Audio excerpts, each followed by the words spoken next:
Hello everyone. मोहित academy में आप सभी का स्वागत है। आज की क्लास में हम लोग हिंदी साहित्य का इतिहास पढ़ने चल रहे हैं।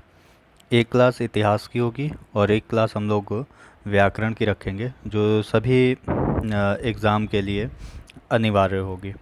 तो चलिए स्टार्ट करते हैं आज की क्लास को। और हिंदी साहित्य का इतिहास में सबसे पहले जानने की कोशिश करते हैं इतिहास शब्द क्या होता है। अगर हम इतिहास की व्युत्पत्ति के बारे में बात करें, इतिहास की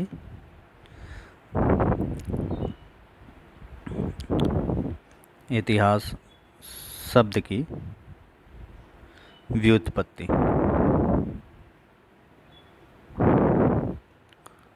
तो देखा जाता है कि इतिहास जो शब्द है ये 3 शब्दों से मिलके बना हुआ है।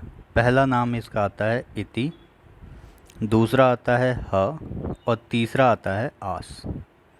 ठीक है, ये 3 शब्द मिलके इतिहास नाम का निर्माण करते हैं। तो इतिहास में जो इति शब्द होता है इसका शाब्दिक अर्थ होता है ऐसा। ह शब्द का शाब्दिक अर्थ होता है निश्चित ही,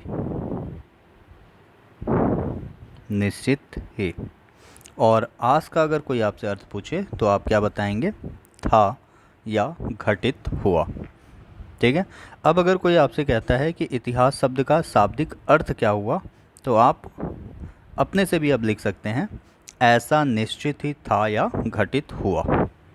ऐसा निश्चित ही था या घटित हुआ। ओके, तो ये हो गया इतिहास शब्द की व्युत्पत्ति और उसका अर्थ। अब हम चलते हैं इतिहास की परिभाषा पे।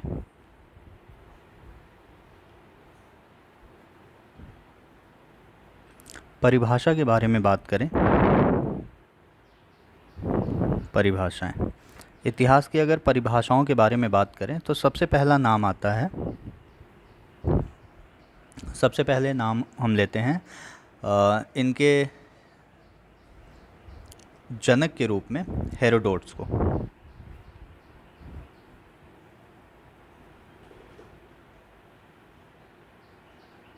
ठीक है, हेरोडोट्स क्या कहते हैं? ये कहते हैं कि सत्य घटनाओं का क्रमबद्ध अध्ययन ही इतिहास कहलाता है। सत्य घटनाओं का क्रमबद्ध अध्ययन इतिहास है।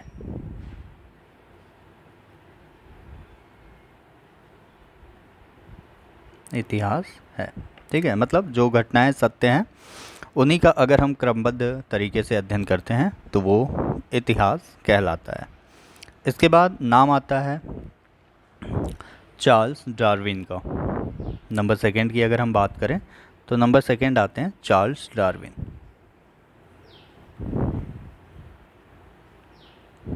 चार्ल्स डार्विन, चार्ल्स डार्विन क्या कहते हैं?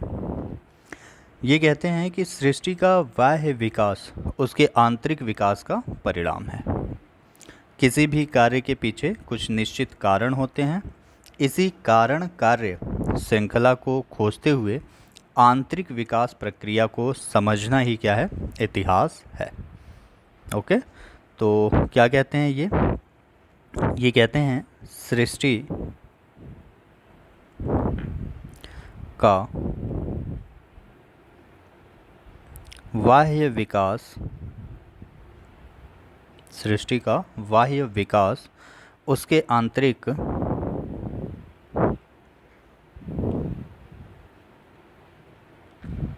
विकास का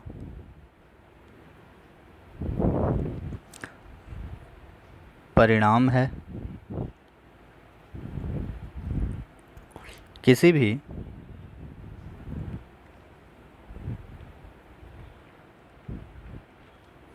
कार्य के पीछे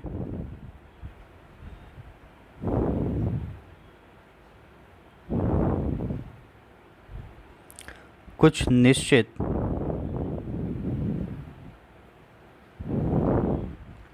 कारण होते हैं।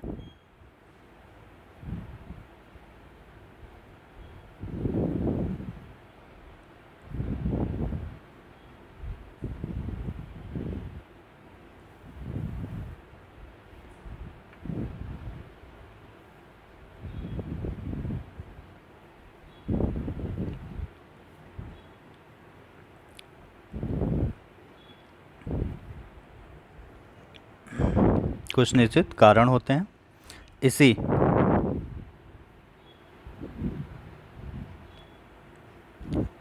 कारण कार्य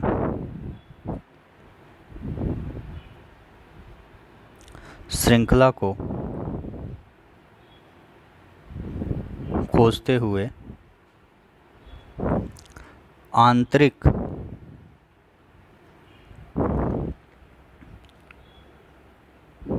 विकास प्रक्रिया को समझना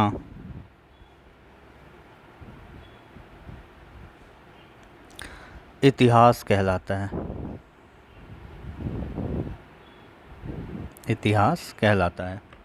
ओके, तो ये था चार्ल्स डार्विन के अनुसार। ठीक है, एक नाम आता है डॉक्टर नगेंद्र का, इनके अनुसार भी देख लिया जाए। अगर हम डॉक्टर नगेंद्र की बात करते हैं, नंबर 3 है डॉक्टर नगेंद्र। तो डॉक्टर नगेंद्र अपने मत के अनुसार बताते हैं कि बदलती हुई अभिरुचियों का इतिहास साहित्य इतिहास है, जिसका सीधा संबंध आर्थिक क्रियाओं से है। क्या कहते हैं नगेंद्र? बदलती हुई अभिरुचियों का इतिहास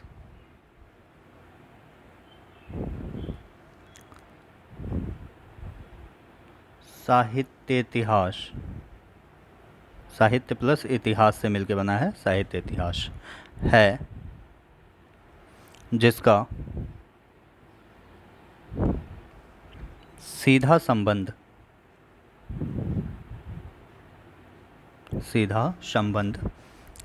आर्थिक क्रियाओं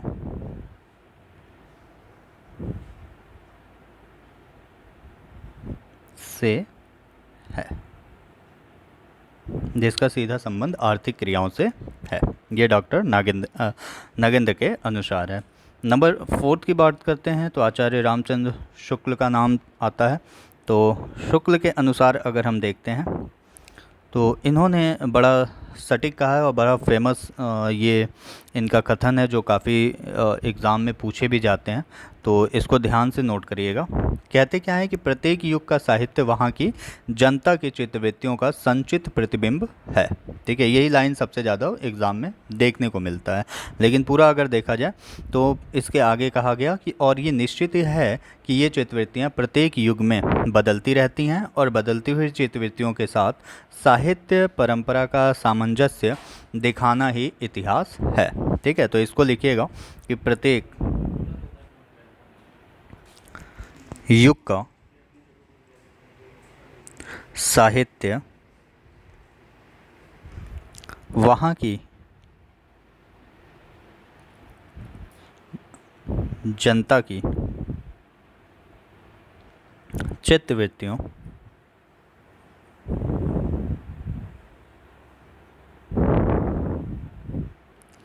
का संचित प्रतिबिंब है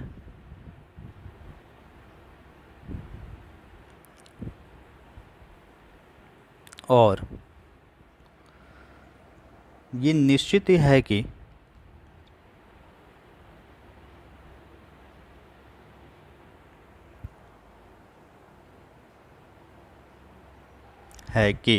ये चित्रवृत्तियाँ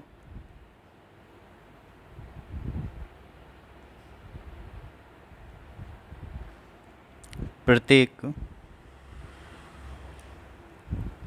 युग में बदलती रहती हैं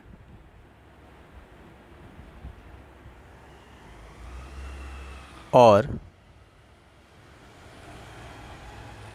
बदलती हुई चित्रवृत्तियों के साथ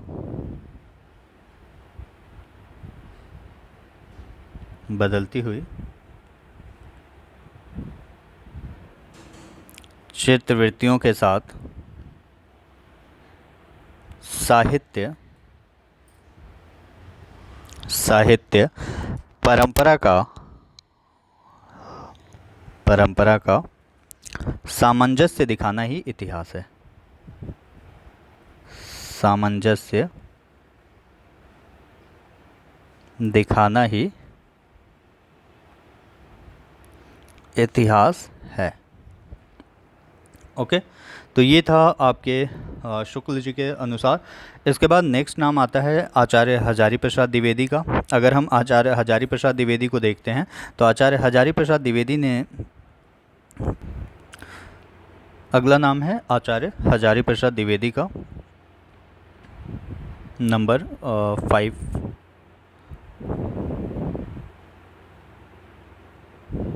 आचार्य हजारी प्रसाद द्विवेदी।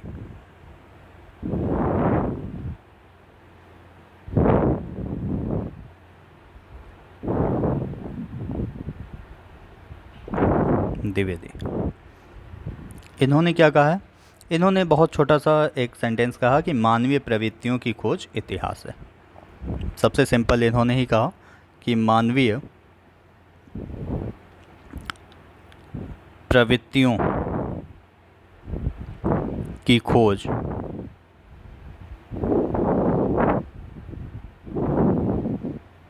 इतिहास है। ठीक है, इसके बाद नाम आता है डॉक्टर बच्चन सिंह का। एक लास्ट नाम और इसमें ऐड करना चाहेंगे, डॉक्टर बच्चन सिंह, नंबर 6 पे डॉक्टर बच्चन सिंह। इसमें लिखिएगा, अतीत की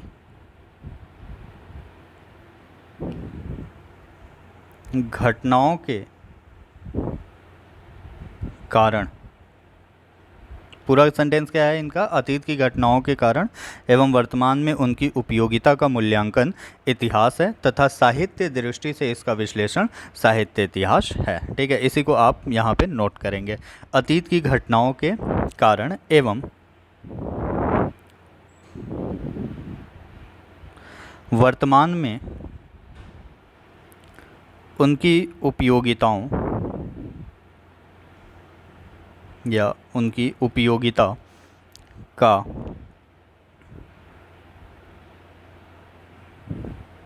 मूल्यांकन इतिहास है तथा साहित्यिक दृष्टि से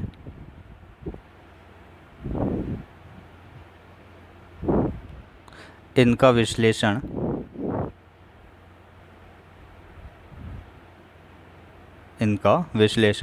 साहित्य इतिहास है।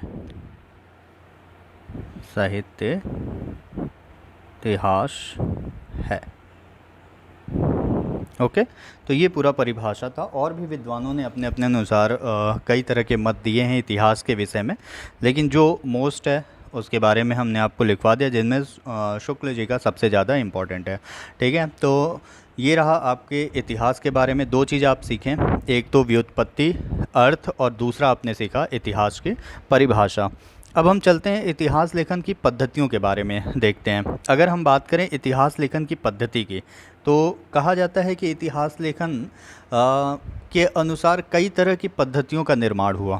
ठीक है, और उन पद्धतियों में कई विद्वान आते हैं जिन्होंने उन पद्धतियों को फॉलो किया, अर्थात उन पद्धतियों के अनुसार इतिहास लेखन का कार्य किया। तो हेडिंग यहाँ पे रहेगा आपका इतिहास लेखन की पद्धतियाँ। इतिहास लेखन की पद्धतियाँ।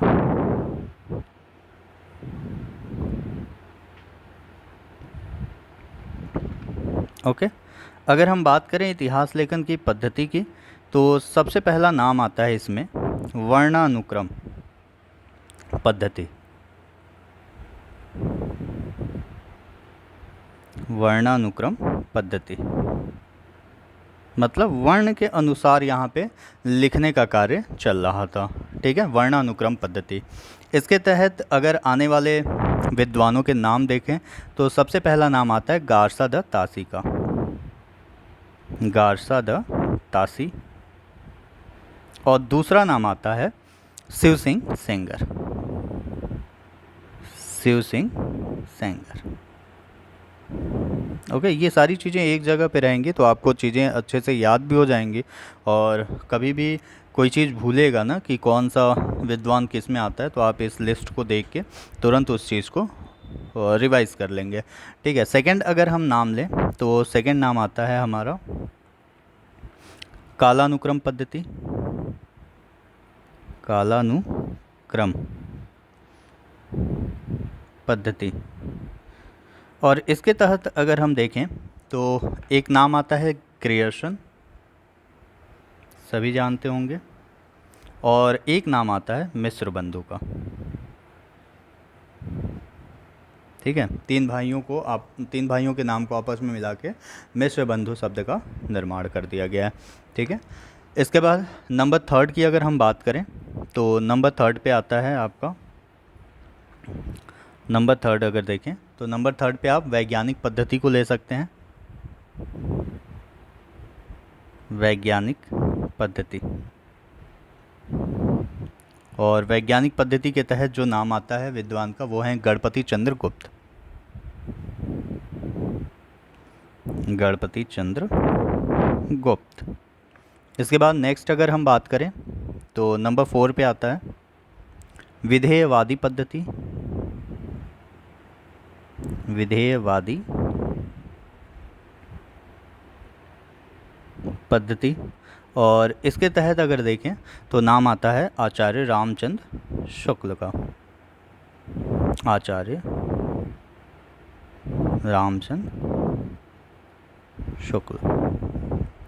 नेक्स्ट है नंबर 5, दो और जोड़ देते हैं इसमें। ठीक है, ये तो सारे आपने देख ली, यही 4 इम्पॉर्टेंट हैं। अगला अगर हम पद्धति की बात करें तो आलोचनात्मक पद्धति होता है, आलोचनात्मक पद्धति है। और नेक्स्ट और लास्ट की अगर हम बात करें तो समाज शास्त्रीय पद्धति होता है, समाज शास्त्रीय पद्धति है। ठीक है, तो इस तरह से हमने देखा कि कुल 6 तरह की पद्धतियों का यहाँ पे जिक्र किया गया है। वर्णानुक्रम पद्धति, कालानुक्रम पद्धति, वैज्ञानिक पद्धति, विधेयवादी पद्धति, आलोचनात्मक पद्धति और समाज शास्त्रीय पद्धति। अगर हम देखें वर्णानुक्रम पद्धति के बारे में तो 2 शब्दों से मिलकर बना है, वर्ण प्लस अनुक्रम से। ठीक है, अर्थात वर्णमाला के वर्णों के अनुक्रम से रचनाकारों का जो परिचय दिया जाता है वही वर्णानुक्रम पद्धति कहलाती है। जैसे ABCD के रूप में दे लें, आ के रूप में दे लें। ठीक है, तो ये वर्णानुक्रम पद्धति हो जाएगी। सबसे अगर प्राचीन पद्धति की बात करें तो वर्णानुक्रम पद्धति का नाम ही सर्वोपरि होता है। ठीक है, गारसा द तासी, और इसके तहत आते हैं शिव सिंह सेंगर। गारसा द तासी ने अपने इतिहास ग्रंथ जिसका नाम था इस्तवार दल लाल तेतुर एंदोई हिंदुस्तानी, इसमें जो पद्धति का प्रयोग किया था वो वर्णानुक्रम पद्धति ही था। और शिव सिंह सरोज ने शिव सिंह सेंगर ने शिव सिंह सरोज में इस पद्धति का प्रयोग किया था। ठीक है, तो ये था आपका वर्णानुक्रम पद्धति। दूसरा अगर हम बात करें कालानुक्रम पद्धति की तो काल प्लस अनुक्रम से मिलकर बना है, अर्थात जन्म तिथि के आधार पर जिन रचनाकारों का परिचय दिया गया वो कालानुक्रम पद्धति कहलाया। इसके तहत 2 नाम बड़े चर्चित हैं, एक ग्रियर्सन का और एक मिश्र बंधु का। ठीक है, ग्रियर्सन का अगर इतिहास ग्रंथ देखें तो the modern vernacular literature of Hindustan था। इसमें जिस पद्धति का प्रयोग किया गया वो कालानुक्रम पद्धति था। इसके बाद अगर हम बात करें वैज्ञानिक पद्धति का तो यहाँ पे प्रवृत्तियों का विश्लेषण किया गया, भाषा के विकास क्रम को ध्यान में रखा गया, कैसे भाषा का विकास हो रहा है उसका क्रम क्या है, रचनाकार पर युगीन परिस्थितियों का प्रभाव भी पड़ा। ठीक है, और सबसे पहला अगर हम प्रयोग देखें तो गणपति चंद्र गुप्त द्वारा किया गया। ठीक है, हिंदी साहित्य का वैज्ञानिक इतिहास के रूप में। ठीक। अगला अगर हम देखते हैं विधेयवादी पद्धति के बारे में, तो इसके जनक तेन को माना जाता है। विधेयवादी पद्धति का अगर जनक पूछ दे तो आप तेन को मानेंगे। ठीक। और इसमें जो जोर दिया गया ना, वो जाति, वातावरण, इन सब पर बड़ा जोर दिया गया था। ठीक है। और हिंदी में अगर हम देखें तो इस पद्धति का प्रयोग जो है वो आचार्य रामचंद्र शुक्ल द्वारा किया जाता है। इस पद्धति में रचनाकारों का जो परिचय था वो काल क्रमानुसार ही होता था। प्रवृत्तियों का विश्लेषण होता था इसमें, और जो दृष्टिकोण थे वो तुलनात्मक थे। ओके। इसके बाद नेक्स्ट जो आता है वो आलोचनात्मक पद्धति होता है। ठीक है। रचनाकारों व रचनाओं के परिचय से ज़्यादा यहाँ पे रचनाओं के मूल्यांकन पर बल दिया जाता था। ठीक है। आलोचना की जाती थी उनकी। रचनाकारों के परिचय के साथ साथ शास्त्रीय मान्यताओं के आधार पर रचनाओं की समीक्षा की जाती थी। डॉक्टर रामकुमार वर्मा ने एक ग्रंथ भी लिखा, हिंदी साहित्य का आलोचनात्मक इतिहास, 1938 में, 1938 में लिखा था।